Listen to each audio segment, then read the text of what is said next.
किससे मिलना है? अरे क्या करता है यार, ये हमारे सुपरवाइजर साहब के पिताजी हैं। अच्छा। हाँ। माफ कीजिएगा साहब, क्या करें, हर आने जाने वाले को चेक करना ही पड़ता है। ठीक है भाई, तुम अपनी duty निभाओ।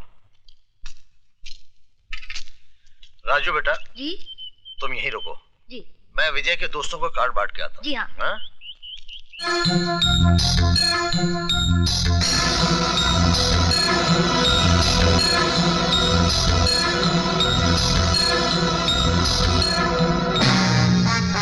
Look at this.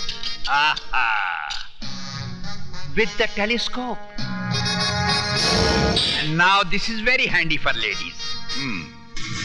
Mister त्रिकाल, हमको समझ में नहीं आया, गवर्नमेंट का बारूद, उसका बंदूक तुम हमको कैसे सप्लाई करता है? जिस तरह हम तुम्हें गवर्नमेंट का गोला बारूद सप्लाई करते हैं और ये नहीं पूछते कि तुम इसका क्या करते हो। क्या करता है? जैसे तुम 1 रुपये का माल 4 रुपये में देता है, हम 4 रुपये का वही माल एक्सट्रीमिस्ट लोग को 10 रुपये में देता है। जॉन, जिस तरह हम रुपया कमा रहे हैं उसी तरह तुम भी कमाओ, लेकिन हमारे घर में झांकने की कोशिश मत करो। बिजनेस की बात करता है। ससुर जी, इनके पेट में ज्यादा दर्द हो रहा है, बताई दीजिए वरना ये अपनी पैंट गंदी कर देगा। क्या बोला तुम? मिस्टर जॉन, ये हमारे दामाद डीपी सिंह हैं।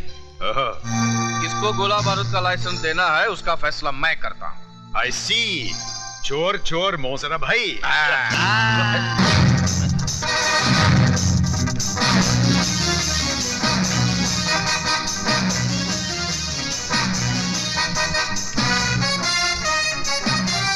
विजय बेड से देखा।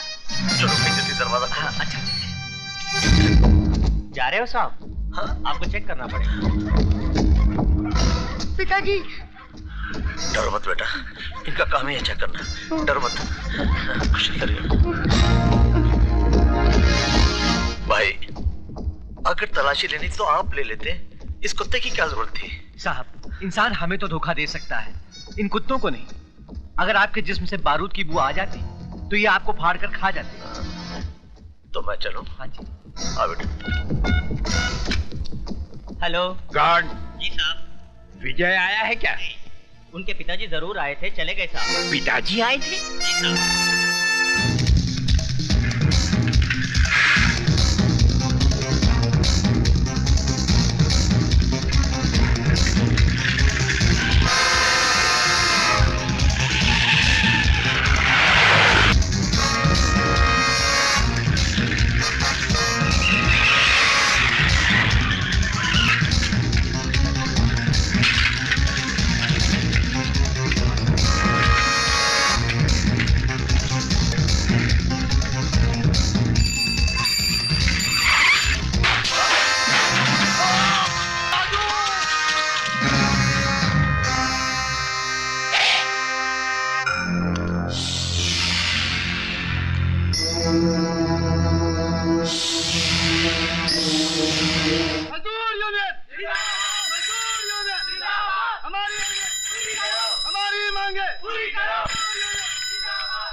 Hello hello. क्या कह रहे हो? मुझे सुनाई नहीं दे रहा, बहुत शोर है यहाँ पे। अरे फोन विजय को दो। अच्छा एक मिनट ठहरो, मैं दरवाजा बंद करके आती हूँ। 1 मिनट। हेलो सुनो तो। Hello hello.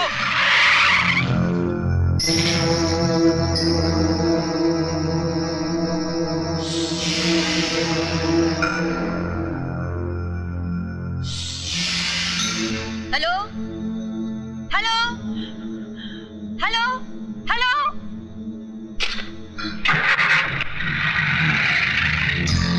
पिताजी, वो लोग चले गए। हाँ। Hello hello. कट गया। फिर से लगाइए। बेटा अब तो सिक्का ही नहीं है। चल चल घर चलते हैं, चल। चलिए।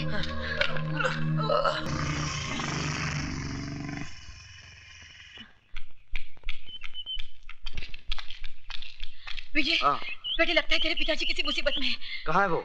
फैक्ट्री गए थे, वो कार्ड देने शादी का। अच्छा मैं देखता हूँ।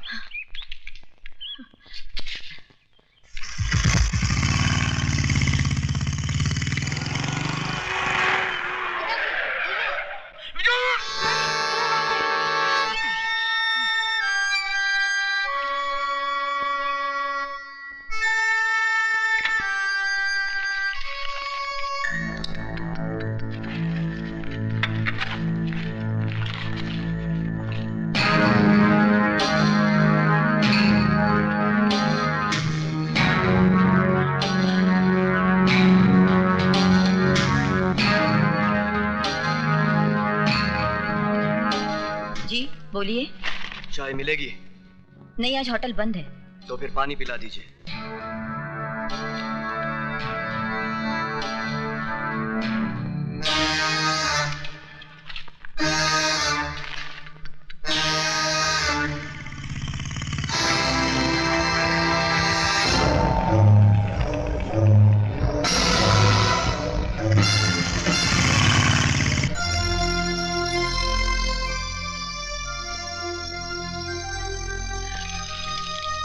Thank you.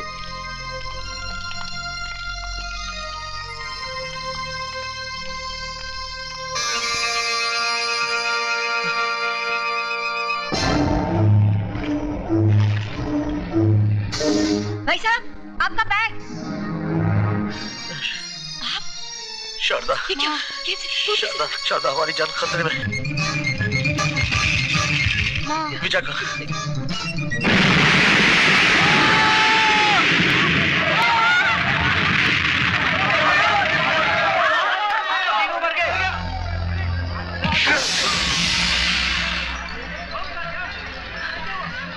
भाई, भाई, माँ, माँ,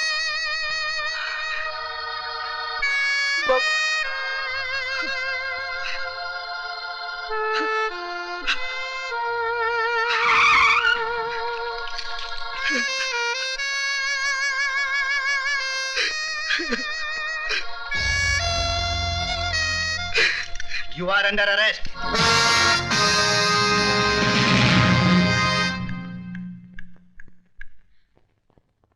ये क्या हो गया विजय? तुम बोलते क्यों नहीं विजय? विजय! बेटे, मैं तुम्हारे माँ बाप और भाई की जिंदगियां तो वापस नहीं ला सकता, लेकिन मैं पूरी कोशिश करूंगा कि तुम्हें बेगुनाही की सजा न भुगतनी पड़े। योर ऑनर, ये मुकदमा झूठा है, बेबुनियाद है, मन गढ़ंत है। कोई भी बेटा अपनी माँ की जान नहीं ले सकता, अपने बाप की सांसें नहीं छीन सकता, अपने छोटे भाई को कफन नहीं पहना सकता। योर ऑनर, हर हादसे के पीछे कोई सबब होता है, कोई वजह होती है, और यहां तो कोई वजह भी नहीं है। फिर विजय श्रीवास्तव अपने माँ बाप और भाई का खून क्यों करेगा?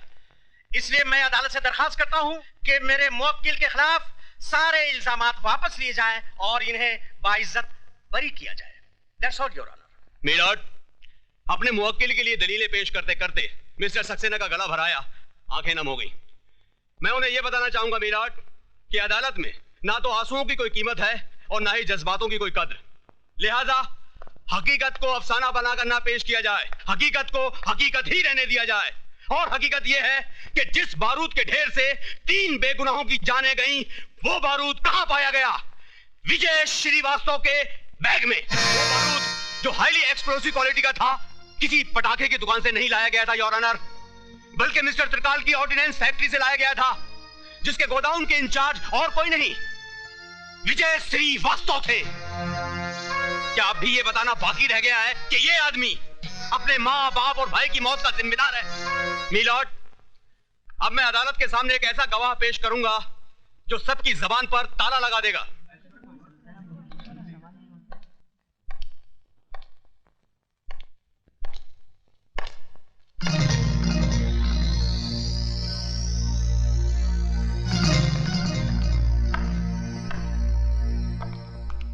मिस्टर त्रिकाल, आपकी फैक्ट्री से बना बारूद या बारूद से बना बॉम्ब बाहर कहां जाता है? जहां गवर्नमेंट की सप्लाई का ऑर्डर होता है। ये बारूद किसकी निगरानी में बाहर जाता है? सुपरवाइजर की। सुपरवाइजर के अलावा और कोई आदमी है? जी कोई नहीं। आपकी फैक्ट्री का सुपरवाइजर है कौन? इसका मतलब ये तो नहीं कि विजय ने खुद अपने घर वालों को। आप सिर्फ हाँ या ना में जवाब दीजिए। उस वक्त हमारी फैक्ट्री के सुपरवाइजर मिस्टर विजय श्रीवास्तव थे। This point should be noted my lord कि फैक्ट्री से बारूद का बाहर आना जाना मिस्टर विजय श्रीवास्तव की देखरेख में होता था, सिर्फ इनकी ही निगरानी में होता था। ये बारूद सिर्फ 28 अप्रैल को ही फैक्ट्री से बाहर नहीं लाया गया था, बल्कि 7 मार्च और 3 अप्रैल को भी लाया गया था। I object your honour. Public prosecutor साहब मेरे मुवक्किल के खिलाफ झूठ मूठ की कड़ियां जोड़ते जा रहे हैं। मैं कोई कड़ी नहीं जोड़ रहा हूं मिलॉर्ड, बल्कि कड़ियां खुद ब खुद अपने आप जुड़ती चली जा रही हैं।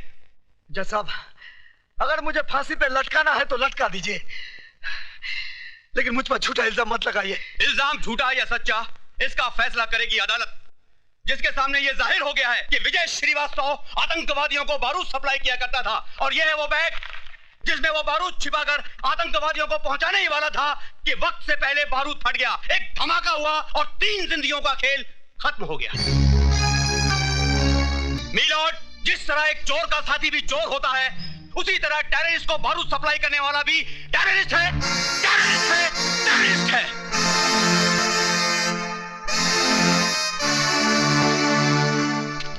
मुलजिम विजय श्रीवास्तव, वल्द मोहनलाल श्रीवास्तव, ये अदालत तुम्हें आतंकवादियों को बारूद सप्लाई करने के जुर्म में मुजरिम करार देते हुए 5 साल सख्त कैद की सजा सुनाती है। गलत, गलत सजा सुना बेटे जज साहब। इस चलती फिरती लाश में उम्मीद की सांसें फूंक दी आपने। माँ बाप और भाई की मौत के बाद जीने की चाहती खो दी थी मैंने, लेकिन अब जीऊंगा इस इंतजार में कि ये 5 साल का वक्त कब गुजरेगा, ताकि उस दरिंदे को ढूंढ सकूं जिसने मेरे माँ बाप के खून से मेरा मुकद्दर लिखा है।